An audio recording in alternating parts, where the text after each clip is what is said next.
lecture, I shall try to portray an overview of the discipline videography. Does video need introduction anymore? Aren't we all familiar with the term video? Many of us may opine that video is shooting picture with video camera and it's damn simple. Especially, a handycam is so user-friendly that an average intelligent kid can shoot video with little training. So, many of you may assume that video does not demand any special skill and therefore no special training. But mind it, today the discipline videography is not restricted within the parameters of amateur recording. It also lends serious business of electronic production and post-production. The word video is derived from the Latin verb videre, meaning to see or to perceive, and graph, meaning to write.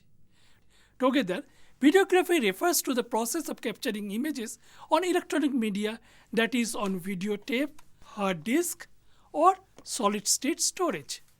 Though the videography as a discipline is comparatively new, but it has been progressing rapidly during the last decade. Constant endeavor by the research and development in the field has improved its quality immensely. Videography has also turned it into a competent and intelligent technology. Today, a videographer may produce their resources entirely on a computer by using a software-driven solutions without even involving an imaging device like camera. Therefore, today the designation of videographer refers to the person who is actually operating the camera or the person in charge of a visual design of an electronic media production.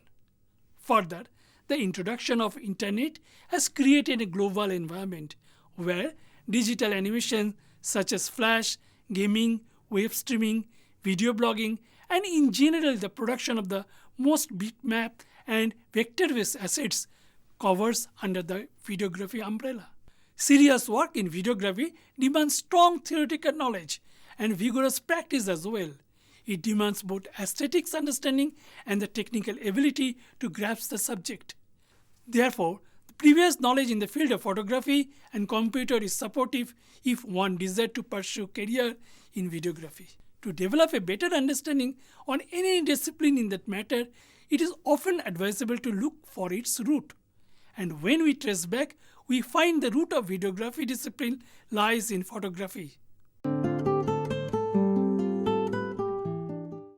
Photography is a result of combination of different technical discoveries that took place over a long period of time. From the description made by the Chinese philosopher Mo Ti and Greek mathematicians Aristotle and Euclid, we learned that the effect of inverted image formation through pinhole was known to them even around the 5th century and the 4th century BC.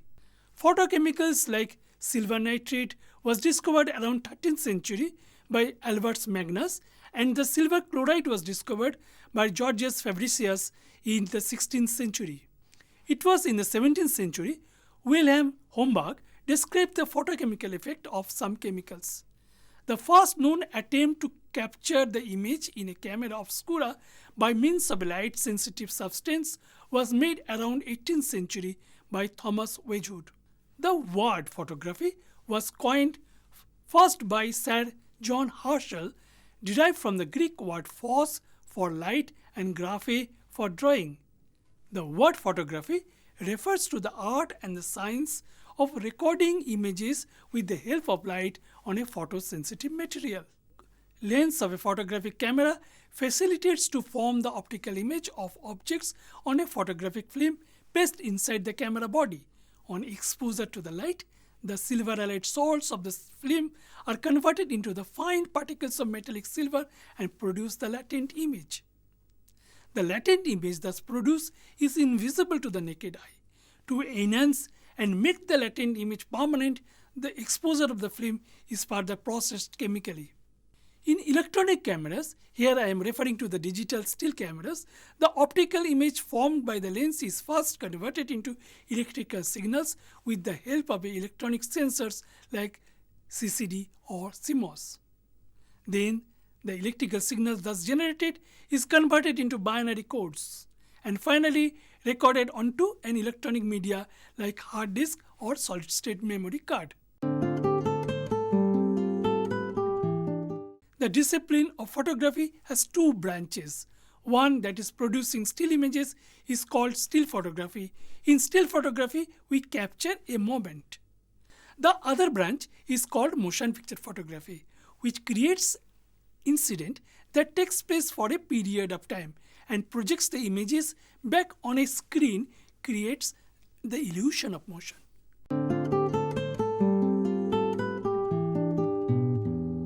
Both the discipline cinematography, that is film based, and electronic cinematography captures the moving photographic images, thus both comes under the purview of motion picture photography. The basic process of image recording is same for both photography and cinematography. The same celluloid based film coated with silver halide emulsion is used in both photography and cinematography. The only difference is the length of the film used for cinematography is much more. Originally, the highly flammable cellulose nitrate was used as film base. In 1930s, film manufacturers introduced safety film with a cellulose triacetate base. Kodak discontinued the manufacturing of nitrate base in the year 1951, and the film industry transitioned entirely to the safety film by the year 1955.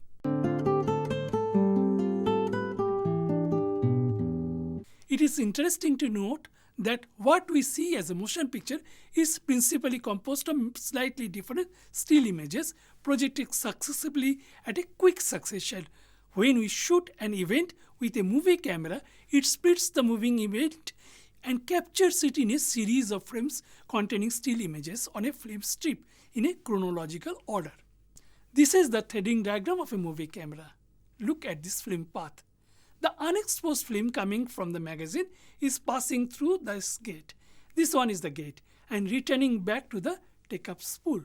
To arrest the movement of the film completely at the gate for a brief period of time, this registration pin engages the perforation placed at the side of the film. Then the shutter opens to allow the light passing through the lens to react with the film. Once the exposure is done, the shutter covers the film gate completely and protects it from further unwanted exposure. Then this one is the claw. This engages the perforations of the film and it pulls down the frame down so that it advances the film by one frame. Once the next frame is in position, the claw that was pulling the film disengages and the registration pin engages the film once again to keep the film steady at the gate. Then the shutter reopens for the next exposure. Normally it takes 24 pictures per second. We call the shutter speed as 24 frames per second. That is, in a second, the shutter opens for 24 times and also closes for 24 times. So each frame is remaining open for exposure for 48 part of a second. But at times, it may to capture even slower or faster speed.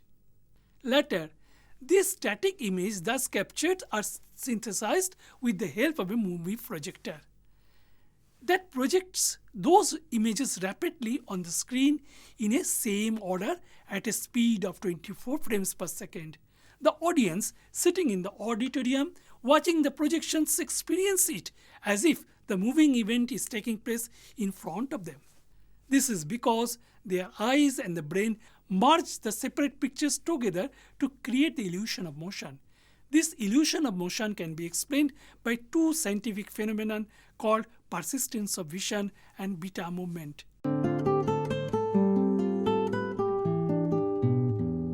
Persistence of vision is the phenomenon by which any image is retained optically on the retina, that is on the focal plane of the eye, for about 1/16th part of a second even after the object is removed. So, if there is a slight change in the object that may take place within the time for which the previous image persists on the retina, the same will go unnoticed.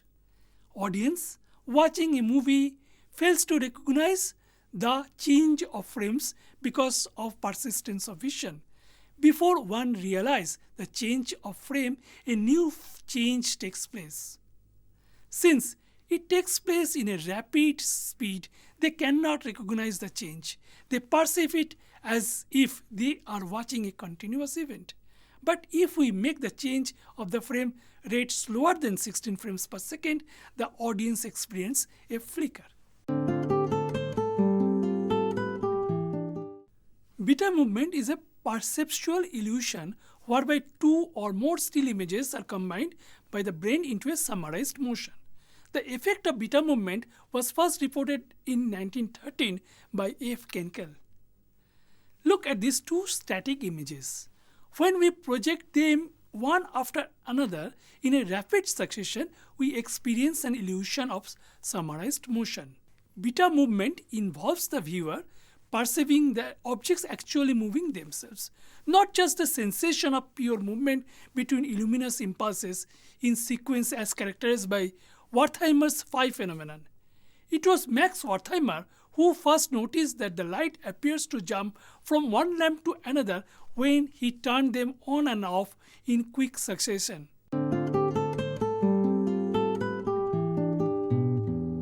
Electronic motion picture photography began to operate in 1940s, when the radio and motion pictures were at their peak.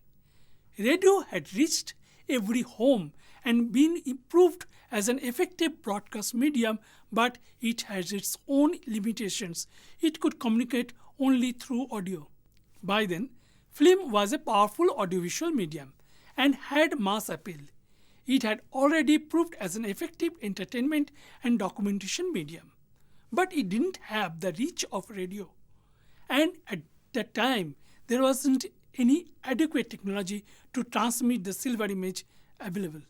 At this junction of time, electronic cinematography came in as an alternate technology, which can be broadcast like radio and accessible by the mass. Electronic cinematography is further divided into two branches, television and video. The initiation of digital imaging of the late 20th century has begun to blur the distinction between videography and cinematography. Television is an electronic process of generating, transmitting, and receiving electrical signal containing motion picture and sound. Television signals are usually telecast from television stations. Signals from the television station are either transmitted for terrestrial transmission or linked to the satellite for satellite transmission. It is also be sent through a network of cables for cable transmission. Over-the-air transmissions are usually made by modulating the frequency of the signal at an ultra-high frequency UHF.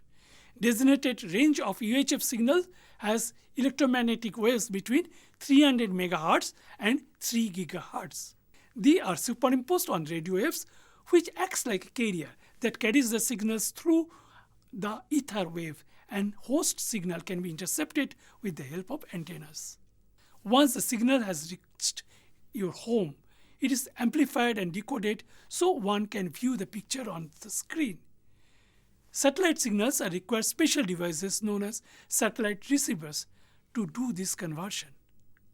Analog cable signals sometimes need a special receiving unit, but nearly all modern TVs are considered cable ready, meaning they have the receiving unit built in. TVs that are not digital ready will require a digital to analog converter box to properly display the digital signal. World's first public broadcast television started by BBC on November 2, 1936 from the Victorian Alexandra Palace in North London. Initially, everything was a live transmission. Programs were mostly performed and captured in the studio, transmitted directly and received instantly by the viewers. Recording moving images on electronic media started only in 1956, after the invention of the first videotape recorder Quadraplex by Ampex Corporation. The advent of videotape recorder ushers in a new discipline, videography, under the umbrella of electronic motion picture photography.